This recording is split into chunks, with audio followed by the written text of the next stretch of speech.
Mesdames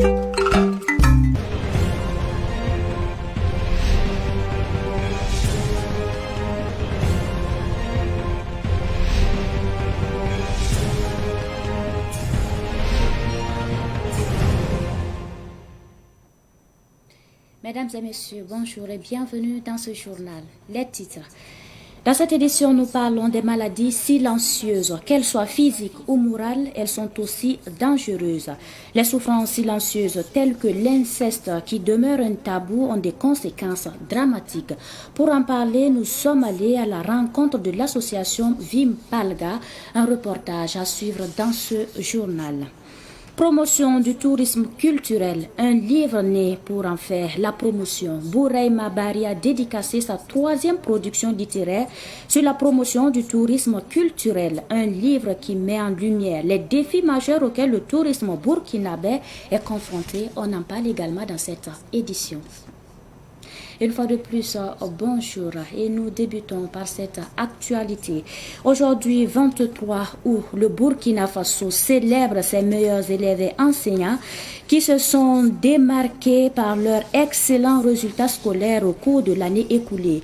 Le président du Faso, le capitaine Ibrahim Traoré, préside la cérémonie officielle placée sous le thème Engagement citoyen et excellence scolaire, bâtir des leaders de demain. Au cours de cette cérémonie, les meilleurs enseignants du primaire, post-primaire et du secondaire et les meilleurs élèves aux examens scolaires seront récompensés. À l'occasion, le chef de l'État va donner sa vision pour une éducation inclusive de qualité. Et puis, le trafic routier est suspendu sur le pont de Eredougour dans la commune de Pa, province d'Ebalé et région de la boucle du Moukoun à cause du trop-plein d'eau selon le gouverneur Bado Bassenga Pierre. L'inondation s'étend sur une distance d'1,5 km de part et d'autre du pont de Eredougour selon les services techniques du ministère de l'Environnement. Depuis 2 jours, les voyageurs passent par Dédougou pour rejoindre Bobo Dioulasso et par la même zone pour rejoindre Ouagadougou. Toute autre actualité pour poursuivre. Mobilisation hier devant le palais de justice Ouaga 1 pour protester contre la sortie de l'intersyndicale des magistrats, faisant suite à la réquisition de magistrats pour le front. Nos reporters étaient sur place. Yacouba Kiamtoré et Richard Kabouré ont interrogé le porte-parole du mouvement Faso Cause, Labidinaba, membre de la coordination nationale des associations de la veille citoyenne. À travers cette mass meeting de la place de la Nation au palais de la justice, les Ouaïens dénoncent la posture de l'intersyndicale des magistrats avec des pancartes « Non à la justice bourgeoise » et « Non à la justice corrompue ». Cette mass meeting de la CNAVC intervient après le communiqué de l'intersyndicale des magistrats du 15 août dernier sur la réquisition de 7 de leurs membres pour le front. Pour ces manifestants, tout Burkinabé a le devoir de participer à la reconquête du territoire conformément à la Constitution et à l'esprit de la mobilisation générale. Ils remettent ici au palais de la justice une lettre pour transmission aux autorités judiciaires. La CNAVC, à travers cette note, voudrait rappeler aux acteurs du communiqué qui sont heureusement issus de votre dépassement et que les questions de nation surpasse tout intérêt individuel, encore moins partisan. Nous tenons aussi à les rappeler que la justice est au service de l'intérêt général et non le contraire. Pour cela, nous voudrons que l'ensemble de vos collaborateurs comprennent qu'un non à l'appel de la nation est aujourd'hui impardonnable et incompréhensible. Au contraire, il appartient à chacun de saisir cette opportunité pour graver son nom dans les annales de l'histoire de notre nation. Se soustraire d'une telle vision, c'est méconnaître la valeur de l'étendue de cette règle universelle de droit, selon quoi nul n'est au-dessus de la loi. Les manifestants, tout en saluant le professionnalisme de certains magistrats, demandent une réforme de la justice. Ils désirent une justice plus équitable et une justice pour tous, et non une justice pour les riches et une autre pour les pauvres. Si nous acceptons que après l'indépendance a été mis un système néocolonial qui a consisté au plan politique, au plan économique, au plan culturel, au plan aussi judiciaire, à nous maintenir dans l'asservissement et dans l'avilissement, il faut accepter que notre justice doit aussi subir un examen qui l'amène justement à une certaine conformité aux aspirations profondes de notre peuple. Nous demandons à ce que le capitaine Ibrahim Traoré puisse assurer la devanture de la suprématie de la justice burkinabé en attendant la résolution de cette crise entre l'exécutif et puis judiciaire. La CNAVC invite l'intersyndicale des magistrats à se ressaisir et à contribuer à écrire l'histoire du Burkina Faso révolutionnaire. Un reportage signé Yacouba Thiamtouré et Richard Kaboré. Et puis après cette marche-meeting d'hier, un autre groupe des Wahiyans est sorti ce matin à la place de la Nation pour manifester aussi son mécontentement contre l'intersyndicale des magistrats. Mais cette deuxième manifestation n'a pas eu lieu. Selon les organisations, cette annulation est due à l'interdiction des autorités. Et pour poursuivre à Bobo Dioulasso, l'association Béronéré a renouvelé son engagement en organisant un don de sang dans la ville de Sia, dans les Hauts-Bassins. Elle a contribué ainsi à sauver des vies et à répondre aux besoins de sang dans les hôpitaux. Les précisions de Nongasida Thomas Sondo de Savane Média Ouest. Au mois d'août, où le besoin de sang devient récurrent, l'association Béonéré, comme chaque année, fait un don de sang pour sauver les malades dans les hôpitaux, mais aussi soutenir nos forces de défense et de sécurité blessées sur les champs de bataille. Pour le président de l'association, l'objectif de la mobilisation est atteint malgré la pluie qui tombait encore sur la ville de Sia. Notre objectif est d'aider les malades qui sont dans le besoin, car donner le sang, c'est sauver plusieurs vies. Vous le savez bien que le mois d'août est un mois où il y a beaucoup de maladies, telles que le paludisme. Même nos FDS et nos BDP, qui sont dans les champs de bataille, ont aussi besoin de sang. Cette année, on a souhaité dépasser les poches de sang que l'année antérieure. Mais à cause de la pluie de ce matin, ça n'a pas été trop facile. Mais nous espérons faire mieux prochainement. C'est une activité qui se tient à pareil moment depuis plusieurs années maintenant. C'est pourquoi Samuel Zambelongo, un des conseillers de l'association, salue ici le dévouement et l'engagement de tous et de la jeunesse notamment. Il a par ailleurs insisté sur la collaboration des associations sœurs comme une nécessité. Nos enfants et nos petits frères, vraiment, nous les félicitons. Parce qu'à chaque année, ils ont l'habitude de les faire passer avec les autres groupes qui viennent nous accompagner. Donc cela nous fait plaisir de les motiver à chaque fois.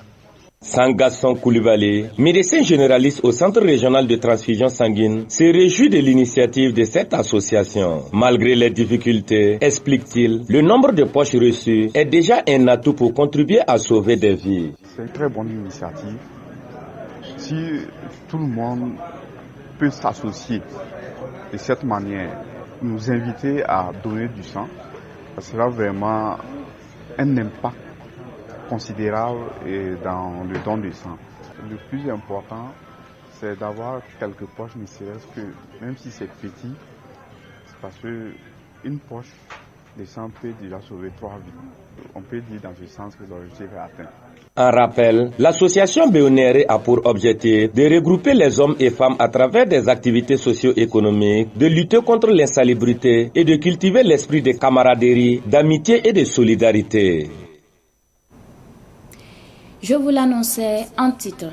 Il y a des souffrances silencieuses que certaines personnes vivent et qu'elles ne peuvent pas exposer à cause des talents et du poids de la société. Le centre Vim Palga essaie de prendre en charge ces cas, parmi lesquels on peut citer l'inceste. Ahmed Joël Compaoré est allé dans ce centre situé au quartier 1200 logements de Ouagadougou.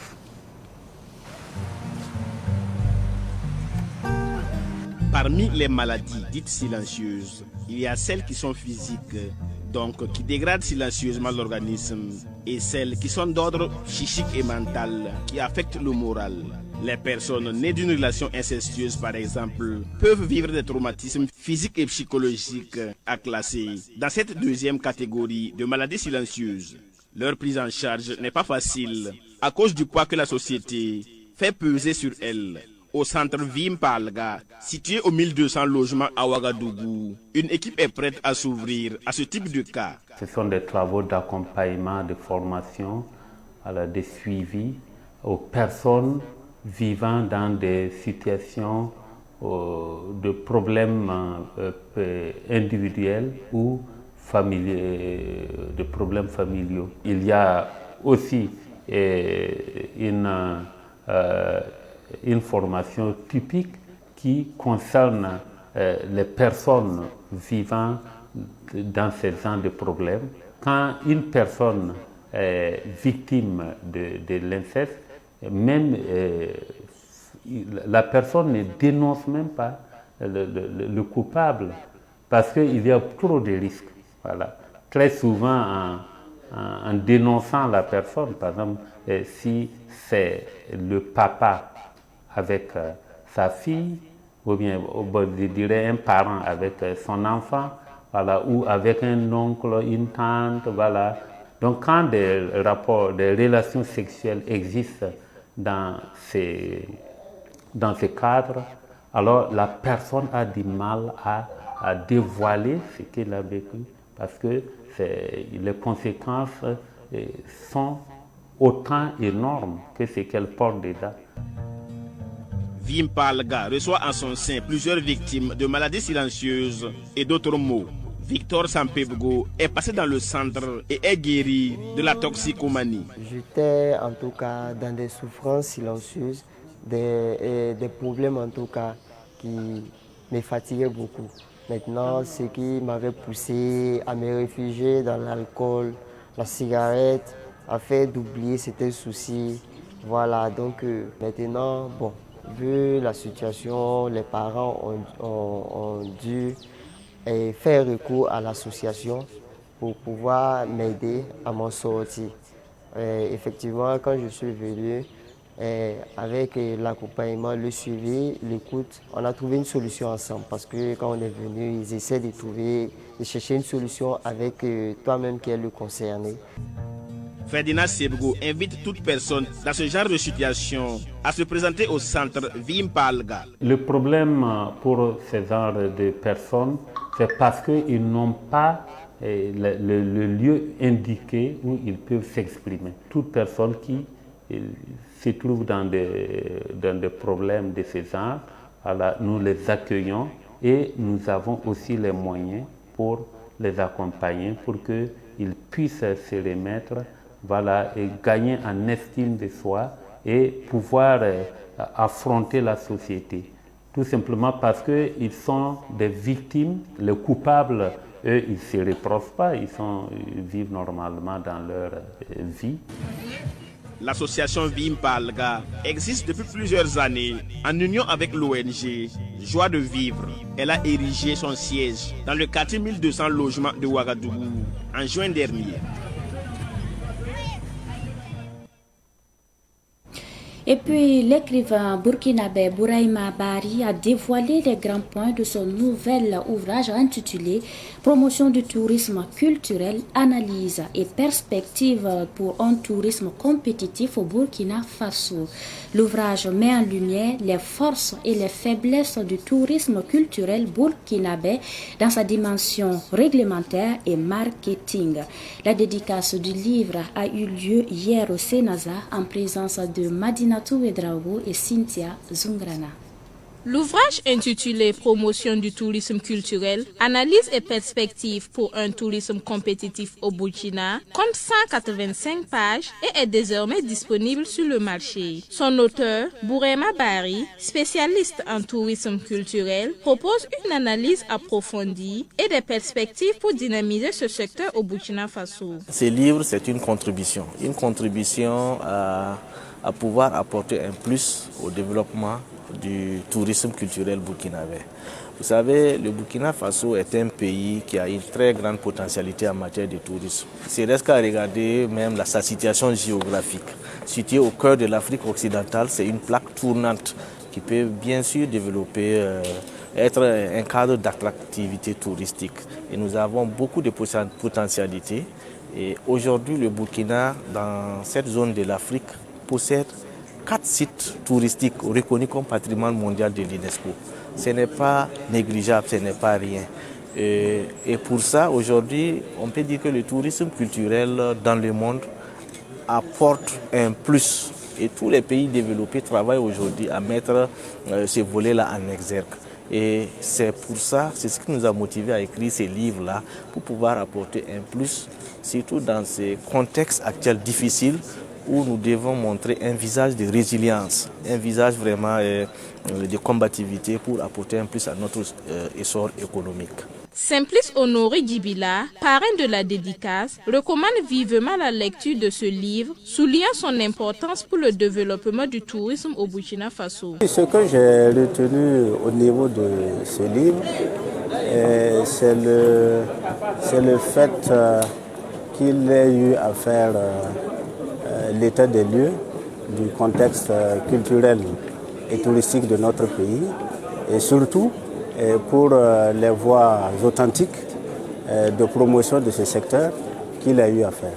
Et là, je pense que c'est de bonnes pistes qu'il a eu à dégager, et il appartient à qui le droit de les emprunter pour pouvoir donner un peu plus de dynamique à ce secteur-là. Il était de mon devoir de le soutenir, de l'encourager pour la production de son œuvre qu'il vient de présenter aujourd'hui, et qui est vraiment une œuvre de belle facture que je vous invite toutes et tous à lire et à découvrir. Le livre Promotion du tourisme culturel, analyse et perspectives pour un tourisme compétitif au Burkina est disponible dans toutes les librairies du Burkina Faso.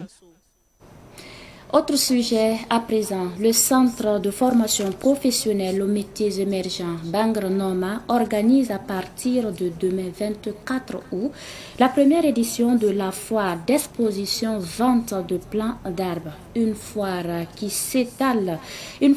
va s'étaler sur 2 semaines sur le terrain en face de Savane Média à Sissé. Ahmed Joël Compaoré nous donne plus de détails. Sur une superficie de 2,5 hectares est bâti le centre de formation professionnelle aux métiers émergents Bangre Noma. Ce centre de formation et de production agro-silvo-pastoral tient la première édition de la foire d'exposition vente de ces plants. À cette foire qui commence demain samedi, devant les locaux de Savane Média, 30 000 plantes seront exposées. Il faut dire que demain, le 24, on a prévu en tout cas une foire devant le terrain de Savane FN pour 2 semaines. Et nous invitons la population burkinabèse à sortir massivement et passer chez nous pour en procurer des plantes fruitières et aller les planter dans leurs vergers. Donc nous sommes en promo et nous allons exposer plus de 30 000 plantes de variétés différentes. Cette foire sera également un cadre pour la promotion de l'arbre local.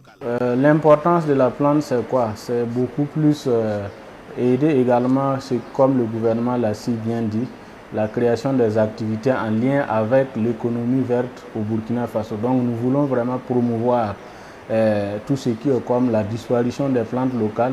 Nous voulons sensibiliser nos frères et sœurs à venir vraiment s'acquitter des plantes là, afin de pouvoir lutter contre la déforestation, afin de lutter contre le changement climatique, ainsi de suite, qui est lié beaucoup à plus les effets liés surtout ceux qui sont dans le domaine foncier, qui ne font que déraciner, qui ne font que dévasser les plantes du jour au lendemain. Donc on interpelle tout un chacun à mettre en tout cas la main dans les poches pour au moins se procurer d'une plante fruitée et aller les mettre dans leur verger. Des techniciens agréés seront sur place pour guider les visiteurs avec les différentes techniques de plantation. Au niveau de la foire, on fait également l'exposition, mais également un service technique. Il y a un technicien chargé de la production végétale qui va donner tout ce qui est comme les mesures techniques sur la plante, comment on peut planter l'arbre, les techniques de plantation à travers les différents types de sols Et à travers également les différentes localités, le technicien sera là, en tout cas, et également les donner tout ce qui est comme les mesures phytosanitaires, ainsi de suite, pour mieux préserver la plante dès la mise en place jusqu'à la production. Le centre de formation professionnelle aux métiers émergents Bangranoma a ouvert ses portes en 2023. Il œuvre pour la promotion de l'activité agro-silvopastorale. La mairie de Tanguindasouri, dans la province du Kadiogo, région du centre, a organisé une séance de reboisement dénommée la journée communale de l'arbre. La dite activité a eu le jeudi dernier dans le domaine du centre d'éducation de base non formelle de Tanguindasouri. Shérif Boukari Dianda. La journée communale de l'arbre de Tanguindasouri, selon Rabiata Sawatoko, présidente de la délégation spéciale, est une initiative des premiers responsables de la commune qui vise à inciter les populations au reboisement. Le Burkina Faso a célébré la journée nationale de l'arbre qui s'est tenue en juin dernier à Bobo. Et nous avons jugé opportun qu'au sein de la commune, nous organisions une journée communale de l'arbre. Selon toujours Rabiata Sawatoko, le choix du centre d'éducation de base non formelle est stratégique. Ici, c'est un centre de métier. Quand on parle de métier, souvent il s'agit des enfants, soit des enfants de scolarisés, qui sont dans cette école. Et nous avons choisi spécifiquement cette école afin de faire passer un message fort également à ces élèves, pour les emmener. Parce que je pense que l'éducation, c'est à la base. Il va falloir, dès la base, inculquer des valeurs environnementales aux enfants. C'est l'une des raisons principales pour lesquelles nous avons choisi ce CBNF, afin que les enfants prennent conscience très tôt de la nécessité de reboiser notre pays, notre localité. Quant au lieutenant des eaux et forêts, Mandobiga Bendi, chef de service de l'environnement de Tanguindasouri et président de la commission environnement et développement local, ce sont 3 espèces de plantes qui sont mises en terre. Et on a mis en terre 50 pieds composés de 20 pieds de Cola cordifolia, 20 pieds de Peltophorum ferruginum et 10 pieds de Terminala catapa. Et en termes courants, les Peltophorum, on appelle ça couramment le flamboyant et jaune. Voilà, le Cola cordifolia, on appelle ça le platier. Et le Terminalia, on appelle ça Terminalia. Le centre d'éducation de base non formelle est une école de formation professionnelle qui accueille plusieurs apprenants chaque année scolaire à Tanguindasouri. C'est l'essentiel de cette édition. Merci à vous qui l'avez suivi de bout en bout. Merci pour cette constante fidélité. La suite du programme dans un instant.